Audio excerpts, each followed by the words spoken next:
അതൊക്കെ ഞാൻ ഒന്നുകൂടെ ആലോചിച്ച് നോക്കി. സിനിമയിലെ പോലെ ഒരു ഫ്ലാഷ് ബാക്ക്. ഒക്കെ ശങ്കരദാസിന്റെ പണത്തിന്റെ ഹുങ്കായിരുന്നു, അതോ വെറുതെ ഒരു പിടിവാശിയായിരുന്നു? അല്ല,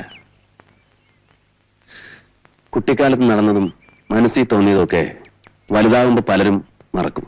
മറക്കാറാണ് പതിവ്. പക്ഷേ ചാത്തോത്ത് പറമ്പിൽ കളിവീട് വെച്ച് കളിച്ചതും ഊഞ്ഞാല് കെട്ടിത്തന്നതും പിന്നെ കായലിൽ നിന്ന് പാദസരം മുങ്ങിയെടുത്തതും ഉമ്മ തന്നാൽ തിരിച്ചു തരാമെന്ന് പറഞ്ഞതും അതിന്റെ പേരിൽ തല്ലുകൊണ്ടതും ഒടുക്കം നാട് വിട്ടതും ഒന്നും കുട്ടിശങ്കരൻ മറന്നില്ല. മറക്കാൻ പറ്റിയില്ല. അന്നത് വെറും ഇഷ്ടമായിരുന്നു. പിന്നെ വളർന്നപ്പോ എന്തെങ്കിലും തിരിച്ചു വന്ന് സ്വന്തമാക്കണമെന്നുള്ള മോഹമായി. പണം ഉണ്ടാക്കാനുള്ള വാശിയും അങ്ങനെ ഉണ്ടായതാ. അന്ന് അനുക്കുട്ടിക്ക് കുട്ടിശങ്കരനെ ഇഷ്ടമായിരുന്നു, അറിഞ്ഞൂടാ. അതോ ഇപ്പോഴത്തെ പോലെ അന്നും വെറുപ്പായിരുന്നു, അത് പറഞ്ഞൂടാ. എന്നിട്ട് മോഹിച്ചു, ഒരുപാട് ഒരുപാട് മോഹിച്ചു.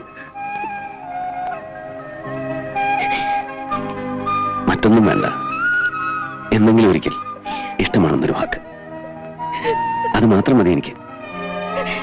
അന്ന് ഈ കരച്ചിലിനൊക്കെ മാപ്പ് ചോദിച്ചോളാം ഞാൻ.